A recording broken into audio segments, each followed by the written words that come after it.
Wherever English travelled around the globe, the story was the same. New colonies developed dialects of their own, even when no other foreign languages were involved.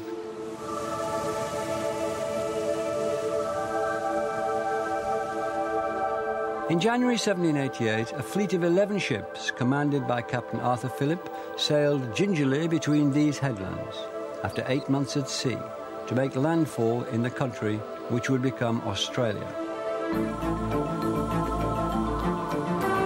The place they chose to settle would become Sydney Harbour. Today, the ferries which transport Sydney's commuters bear the names of the ships of what was known as the First Fleet: Sirius, Supply, Fishbourne, Friendship, Borrowdale. Their original cargo was also human.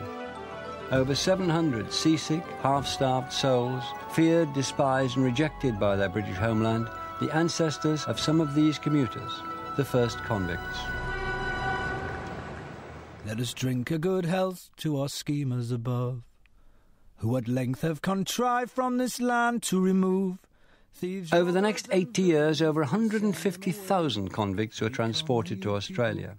At Botany Bay, the hulks and the jails had some thousands in store, but out of the jails are 10,000 times more who live by fraud, cheating, vile tricks and... The British saw this as unsettled land, but of course it was peopled by native Australians. The Aboriginal tribes had over 250 languages. Many would disappear over time. But in the early days, the settlers were fascinated by the natives, and from them they learned the names for many of the new plants and animals they were encountering, like the kangaroo.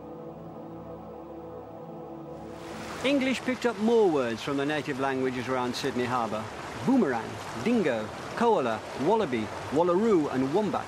And cooey, which was a call used by natives to summon one another from a distance, was soon adopted by the English.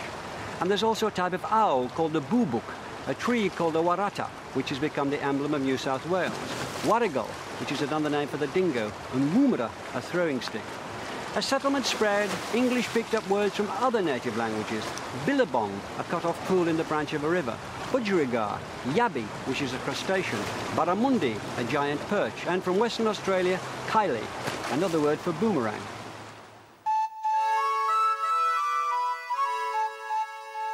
When Australian English developed its own character, which it quickly did, it came less from the relatively few borrowings from the native languages. Overwhelmingly, it was shaped by the regional and criminal background of the early settlers. Some words that we think are most typically Australian were actually imported. Dialect words that have died out in England but hung on in their new home. Cobber comes from the verb cob, meaning to take a liking to. Dinkum was a word for work, and fair dinkum meant something similar to fair play. And digger was another word that sailed halfway around the world, English then, Australian now. The new Australians got their most colourful vocabulary from the criminal slang of 18th century London, which was known as flash or kiddie talk. Kiddie from the verb to kid, as in to cheat or to fool.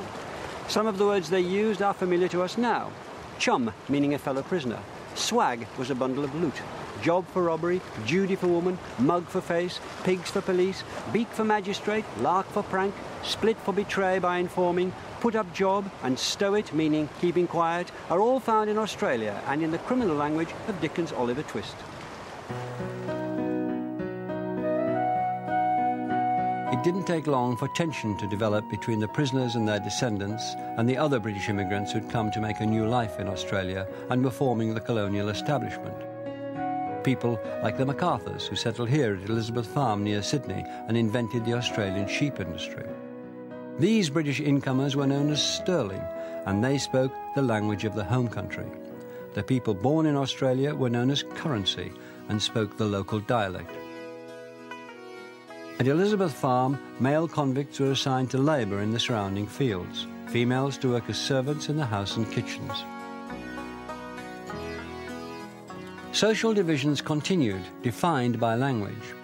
But over time, convicts who'd served their sentences could become citizens of the emerging country and call themselves government men, legitimates, exiles, or empire builders.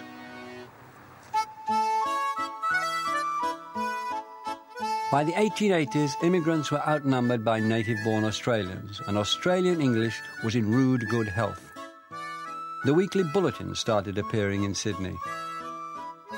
Known as the Bushman's Bible, it was sensational, outspoken and slangy. In its pages you find words like fair dinkum, larrikin, bonza, bloody, offsider, fair cow, battler and bludger, classic Australian. And there are examples of vivid Australian phrase-making. Better than a poke in the eye with a burnt stick, or as miserable as a bandicoot on a burnt ridge. And there are also poems and songs which helped create the image of the Australian bushman and his speech in the outback. Once a jolly swagman camped by a billabong under the shade of a coolabah tree, and he sang as he watched and waited till his billy boiled. You'll come a waltzing Matilda with me. Waltzing Matilda. Matilda is slang for a bedroll. Waltzing Matilda means going on the road. Was written on a sheep station by the poet and solicitor Banjo Patterson in 1895. And waited till his billy boiled. You'll come a waltzing. With its mix of words from English convict slang like swagman, meaning a drifter, and from Aboriginal languages like billabong for pond and coolabah for eucalyptus, Waltzing Matilda encapsulates the essence of Australian English at the time. And in the figure of the swagman, who'd rather die than be taken prisoner, it captures an attitude, a contempt for authority, which would become a national trait. You'll never take me alive, said he, and his ghost may be heard as you pass by that billabong. You'll come a waltzing Matilda with me, waltzing Matilda. But while the Australian vocabulary grew and Australian phrases were coined, Australian English didn't get official respectability. In 1926, the Director of Education in New South Wales could still write, "It is sad to reflect that other people are able to recognise Australians by their speech. Most unfortunately, a variation from the accepted standard is along lines which are harsh, unmusical and unpleasant to the ear. Teachers must do their utmost to check this development away from standard English." All nations have their symbols, and Australia is well served by Sydney Harbour, this day fit for a queen, their queen. As for New Zealand... The English language had sent its slang and its dialects to a new country where they developed a personality of their own. But standard English was keeping them in thrall. The ways of speaking in Australia formed a rigid social hierarchy. The broad vowels and slang were at the bottom. Standard English, Queen's English, was at the top. The convicts might have thrown off their physical shackles, but the local language wouldn't lose its chains until the late 20th century. Just as in the Caribbean, English was still keeping its children down. But all Australia was eager for a sight of this young woman. Here, too, it was the first time that the reigning sovereign had landed on Australia's shores.